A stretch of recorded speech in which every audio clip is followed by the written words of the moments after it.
ఢిల్లీలో GST council కీలక సమావేశం ప్రారంభమైంది. 2 రోజుల పాటు ఈ భేటీ జరగబోతోంది. జీఎస్టీ సంస్కరణలపై ఈ సమావేశంలో చర్చిస్తారు. 12%, 28% స్లాబ్లు తొలగించాలి అనేది కేంద్రం ప్రతిపాదన.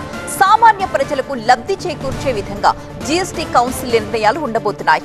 జీఎస్టీ రేట్లు సవరించిన జీఎస్టీ రేట్లు ఈ నెల 5న అర్ధరాత్రి నుంచి అమల్లోకి తీసుకురాబోతున్నారు. నిత్యావసరాలు, ఔషధాలు, గృహోపకరణాలపై భారీగా ధరలు తగ్గబోతున్నాయి. టెక్స్టైల్ ఉత్పత్తులు, పాదరక్షలు, ట్రాక్టర్లు, డైరీ ఉత్పత్తులు, ఫ్రూట్ జ్యూస్, హ్యాండ్ బ్యాగ్స్ పై ప్రస్తుతం 12% ఉన్న జీఎస్టీని 5%కి తగ్గించాలని ప్రతిపాదించారు.